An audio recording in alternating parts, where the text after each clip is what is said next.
Gusto niyong pagbabago, pero sarili ninyo hindi niyo nababago.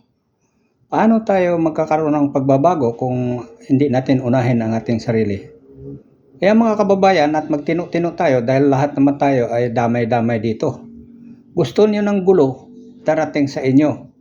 Nilapastangan niyo ang pangalan ng Diyos, dumarating yan sa inyo. Kaya dahan-dahan na at sa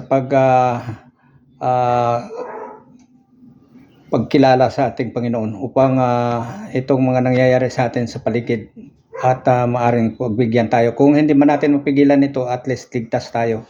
Kahit kaano pang yugyug, kahit anong ilang bagyo pa, buhay pa rin tayo. Pero pag hindi kayo nagtino, isa kayo dyan sa mga casualty. Huwag ninyo biruin ang Diyos sapagkat darating yan sa inyo. Tingnan niyo yung nangyayari sa mga lumapastangan sa pangalan ng Diyos. Kinalakal ang mga pangalan ng Diyos. Yumaman sila dahil sa pangalan ng Diyos.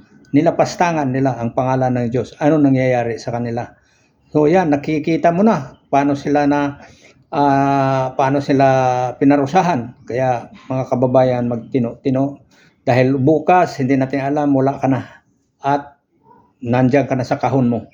At hanggang doon ka na lang sa paparoonan mong may apartment dyan. Kung medyo may pera-pera kayo at malagay kayo doon sa apartment ng mga kasama ninyong walang galang sa Diyos.